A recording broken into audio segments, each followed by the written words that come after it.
Okay, so I had some time to think about it, watch a little film, and I have some thoughts and some points about the potential loss of Clyde Edwards-Helaire to the LSU offense and what that means, and all that's coming up after the bumper. Don't be cornering me.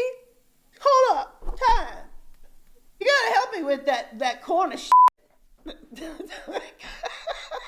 What's up, kid folks? It's RJ Young. I'm not on a step mill. Consider hitting the like and subscribe button because I upload a video every single day. So it's college football related, sports related. We have a good time. And today, I have some thoughts about what losing Clyde Edwards-Helaire could mean for the LSU offense. Now, surface level stuff. He's rushed for over 1,290 yards on 197 attempts. He is responsible for 44% of all rushing attempts by LSU. The next two backs, at least in the number of attempts on the depth chart, are John Emery and Ty Davis-Price. They've combined for 96 rush attempts. For perspective, Joe Burrow has also put up 96 rushing attempts. So Clyde Edwards-Helaire is the bell cow back. But on top of that, he also has 50 catches this year, which is really good, especially when you take into account that Oklahoma's leading wide receiver, CeeDee Lamb, has 58 catches. I don't care that he did miss a game. That's a number of catches for Clyde Edwards-Helaire. So you can also see how he is a big part of their passing attack. And that might be the first thing to just state about this, right? It's not just that you trust him to run the ball, and you obviously trust him in run blocking situations, or in pass protection situations, I should say. You also trust him to catch the ball out of the backfield, and that's not something that Ty Davis-Price and John Emery just have that much experience doing.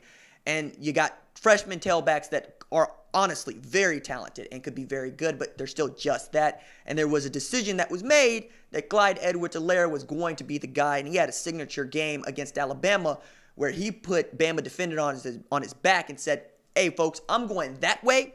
If you like to hitch a ride, come on along." Now, I'm watching the tape, and I'm watching particularly what Joe Burrow did against Florida because the defensive personnel and the alignments are similar to Oklahoma, a little bit of Auburn, and a little bit of Ole Miss, because I wanted to see different things against different, what I know as defensive minds and what I think is important to some of those. And quite honestly, what I like most about the attack is what I like most about Lincoln Riley's attack, which is you force your defensive line to be the best players on your defense, right? LaRon Stokes, not Ronnie Perkins, Jalen Redmond, Neville Gallimore, Dylan Falmatau, Marquise Overton. Those guys are going to have an outstanding game, because if you give Joe Burrow just any kind of time, he's going to pick you apart. But more than that, it's the run-pass option, because they actually run it like a run-pass option as opposed to a faux run-pass option that's more like a play-action play. But you'll see Joe Burrow eyeing down whoever that outside defender might be, whether it's the outside linebacker or the nickel. And if that guy is responsible for the tailback and the way that they have spotted their mic, then you'll see him either wait for that guy to crash, right? And if he crashes, they have a play, a route that replaces that guy, and Joe Burrow's going to get that dude the ball. And if he stays put, he's going to put the ball in Clyde Edwards-Helaire's belly, and they'll get it blocked up. The offensive linemen do an outstanding job of getting their butts turned to the hole to give Clyde Edwards-Helaire a very clear hole. And, he'll hit it. He ain't a breakaway back, but he's got good enough speed to beat you. And I think Emery and Ty Davis-Price have that as well. But do they see it in the same way? We'll find out. One of the things that I've learned most about watching Kennedy Brooks is his vision is just different than everybody else's vision, because he knows where the angles are in a way that most people just don't. And I think that's an advantage. But what that means is Kenneth Murray Jr. is going to have to be really good. It also means that you're going to have to really, really trust your nickel. And this has been a particular emphasis for me because I think Justin Jefferson is primed to eat in this way.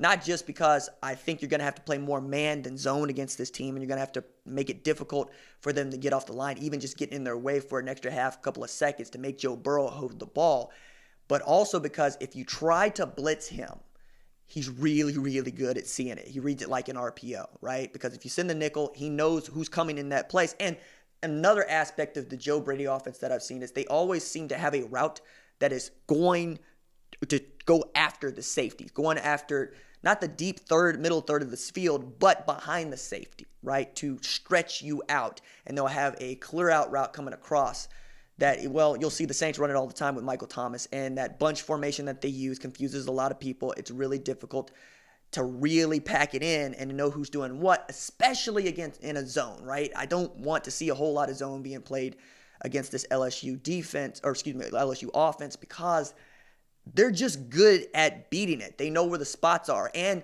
what I also have seen is many teams aren't as good at pattern matching as they think they are, right? Which is to say that if you go deeper than this part of the field, you pass that player off to another person.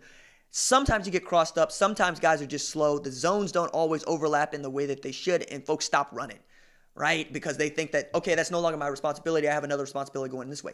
Play man, because if you play man, everybody knows what their responsibility is. Yes, you'll have your back turned more often than not to Joe Burrow and probably a tailback, but you'll be able to stop the thing in front of you once you get turned around because, yes, Joe Burrow is a faster runner than Jalen Hurts, and I think he's a great runner, but I'd much rather see him doing that than doing what he wants to do, which is run to throw, all right? In the way that Jalen Hurts will just tuck the ball and go, Joe Burrow's going to keep running until he sees Jamar Chase behind the defense or Terrence Marshall behind the defense, and he's going to hit him, and that's going to see 6. And you want to make this team earn it every step of the way, and you want to make the RPO that they do run where they beat you because your backer didn't get there, your end didn't get there, you didn't get cover, whatever it might be, and you stop that for 3, 4, 5, 6 yards because they're really good after the catch. I know that Jamar Chase is the Biletnikoff Award winner, but I'm telling you, Justin Jefferson is the worry here because he's the matchup. And then Thaddeus Moss, all right? Thaddeus Moss is going to make it difficult for everybody across the field because he's able to be that blocking back that you're so used to seeing guys like Braden Willis or Jeremiah Hall be, the fullback that just kind of messes up your gaps and messes up who you're responsible for. So he'll be able to move in, kick people out. He'll also make it difficult for you when he is running across the middle of the field, not because he's so big, although he is 6'3", 250, but because whose man is he, right? Because if he's matched up on Delaire and Turner-Yell, you can see the obvious mismatch that is. If he's matched up on a linebacker like Deshaun White, I feel a little bit better about that because Deshaun White's a little bit better in coverage, but if he's matched up against Kenneth Murray, which I don't think is going to happen, he's going to eat, all right?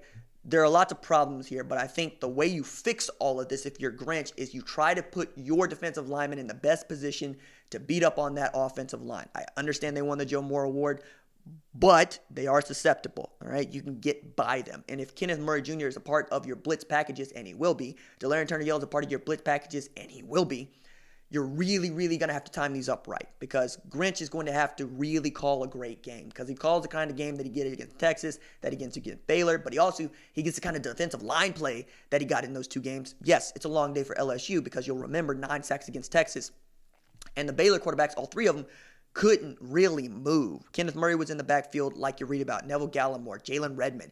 Everybody, Matt Rule went out of his way in the postgame to say Ronnie Perkins is the monster. I get it. It's going to suck that he's not there.